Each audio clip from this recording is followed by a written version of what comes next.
Welcome to PC Woods Kids Tech Talk. Today we're looking at the PowerColor HD5870. This one here is the special edition. It's a PCS Plus version, and it comes with Call of Duty Modern Warfare 2. So it's the Modern Warfare 2 edition, really. And looking at this card, it's spectacular. It's got a core clock of 875 megahertz, memory clock of 1225 megahertz, effectively 4.9 of course, and it's using the latest technologies, 256-bit memory interface, PCI Express 2.1 bus. It's a 40 nanometer architecture GPU, so we're going to run this a little bit cooler. And of course, it's using the latest Infinity technology from ATI and AMD, so you can hook up 3 monitors.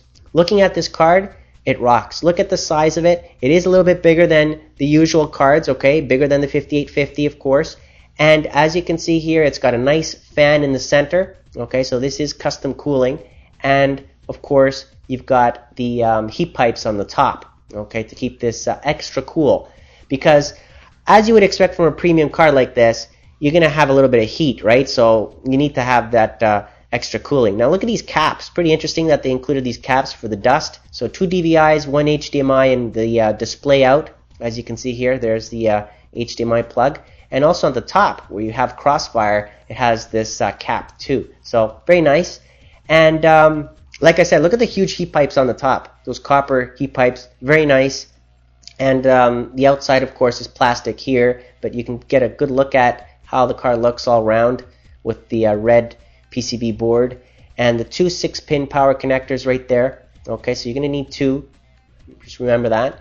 And a 500 watt power supply is what they recommend for one card, 600 watt power supply for 2. Of course, make sure you have enough amps on the 12 volt rail for this, so I would recommend at least 25 amps on that 12 volt rail to handle this card.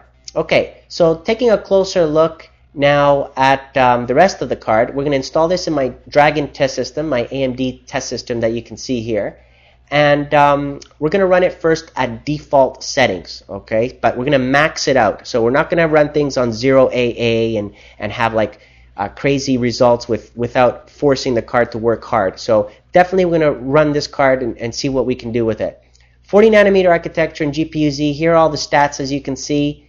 The shaders, 1600 unified shaders, the processors, and also DirectX 11.5 shader model, the pixel fill rate, there's the texture fill rate, GDDR5 as you would expect from a premium card like this, 1 gig of it, which is great. I'm testing with the latest Catalyst drivers, 10.3, which is what you need, okay? If you really want to get the best performance, always download the latest drivers. Now, when we run this on idle, okay, it's about 44 degrees Celsius, okay? And that's without me increasing the fan speed. It's on auto at 18%. So obviously if I increase that fan speed, the temperature will go down even less on idle. Okay, so keep that in mind. I'm not touching anything. 64 degrees Celsius max is the temperature on this, and of course the fan goes a little bit higher. But it's very quiet. I was really, really impressed at that fan. So very nice. The 3D Mark Vantage results, again, on default core clocks and everything, are very good.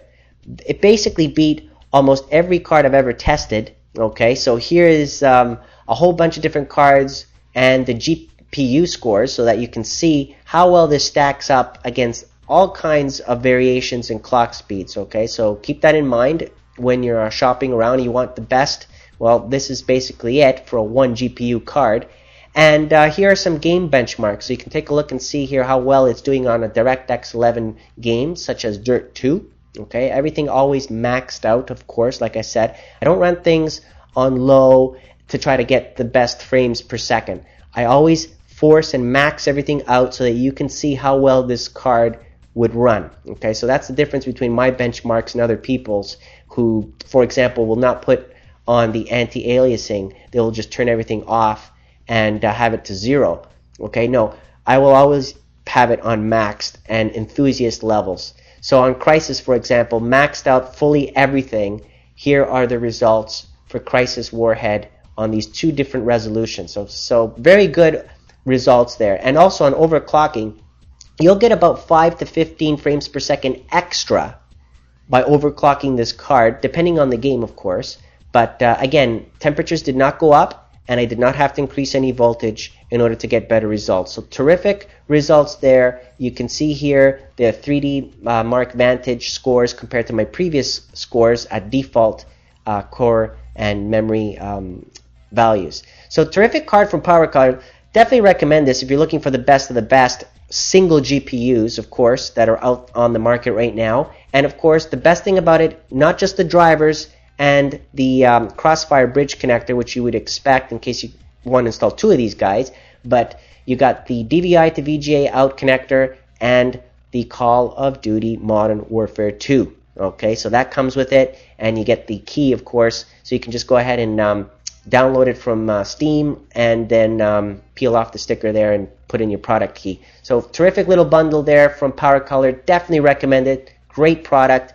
Kicks ass for sure. This is one of the rock solid cards that I've tested that outperforms everything that I've tried so far. So definitely recommend it, and I hope you enjoyed this video, and thank you for watching.